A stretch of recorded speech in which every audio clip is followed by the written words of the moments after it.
As UFC 280 draws closer, the trash talking between the two main event fighters has gone to another level.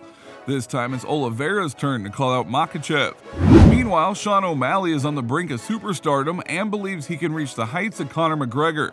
Also, a potential new lightweight title contender might step up at UFC 280, and Sean Strickland disrespects Bo Nickal.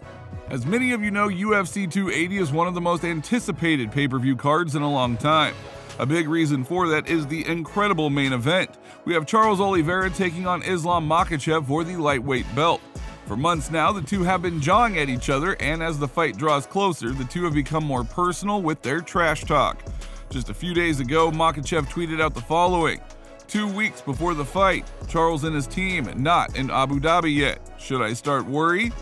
Makhachev, or perhaps his manager Ali Abdelaziz, were practically calling Oliveira scared. But it didn't take long for the uncrowned lightweight king to respond. Oliveira posted the following picture on Instagram with a caption that can be translated to, "Calm down, dad is coming. Hello, Abu Dhabi."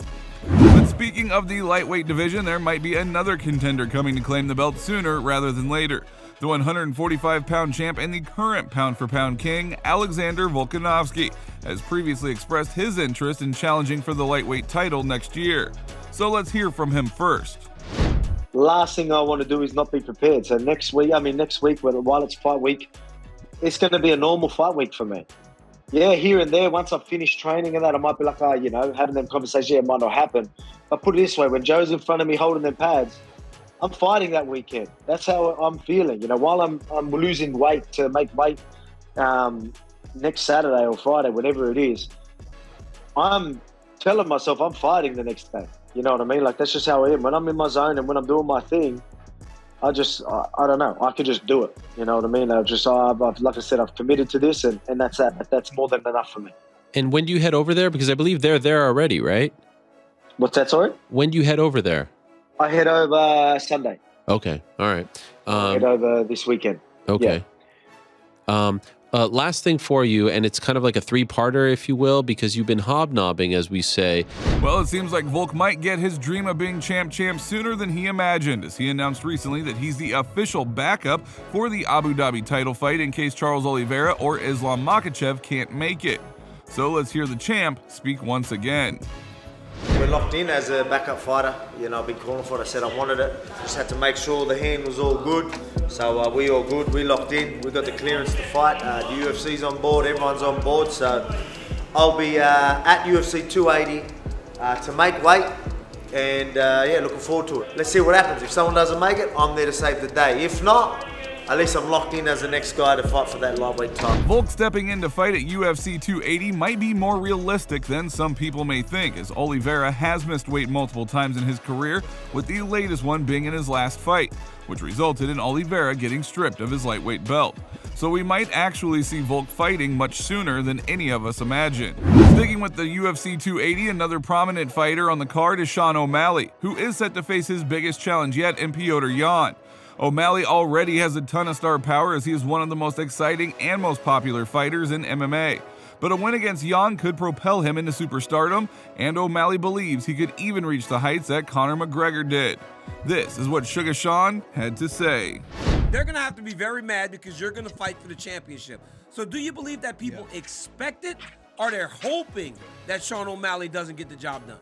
Usually I'd say they're hoping I don't win, but to be honest, I would say the majority of people that think I won't win actually want me to win. People want a superstar. There's really no one in UFC right now that is that Conor level. Me, I go out there and beat Peter in spectacular fashion. I'm climbing. I'm not going to be there yet, and I know that, but I'm climbing to become that guy. I want to be that guy. I want to be the Conor. I don't want it to be competitive to where it's like, well, you're up there with this. I want to be that guy. I think the UFC fans want that. They want somebody that they can get super, super excited about. I think most people think I'm going to lose, but I think majority of people want me to go out there and win, which is rare. I don't usually think that, but I do think in this case that's what it is.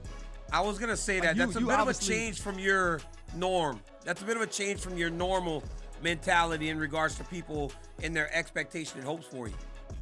O'Malley also recently commented on what will be the difference between him and Yan on fight night, and it seems as if Sugar Sean is banking on his athleticism and speed to help carry him to victory at UFC 280. This is what O'Malley had to say. There's not going to be any fight I ever go into that my speed isn't going to be, my biggest asset, my, something I think is going to play a huge role in the fight. This fight's no different. I do think Peter will be probably the fastest guy I fought.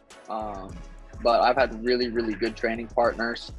I flew in some people. I've had some good guys, good kickboxers that are fast. It's hard for me sometimes to find guys that are quick as me.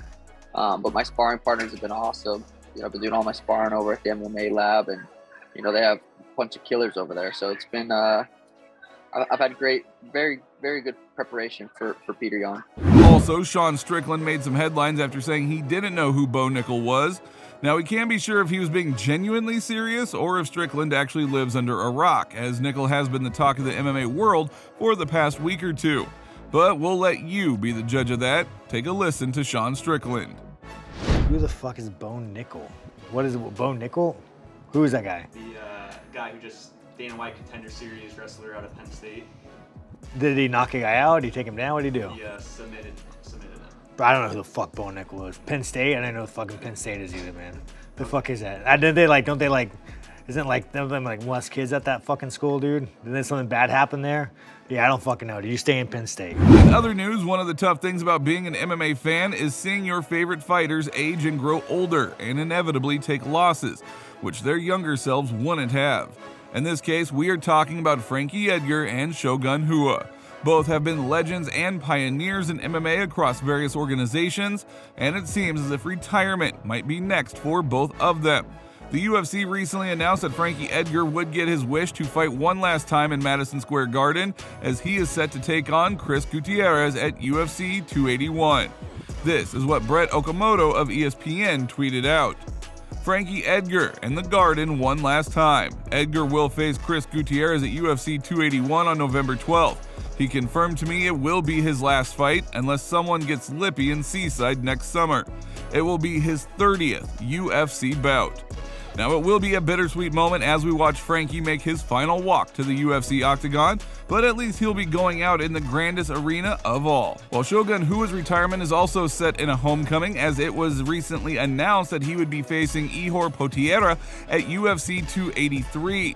Now, the event takes place in Rio, as the UFC will be returning for the first time in years to the Brazilian city.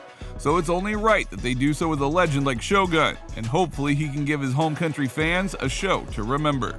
So if you enjoyed this video, then please give it a like, and don't forget to subscribe to the channel. Hit the little bell beside it so that you're notified the next time we upload a new video.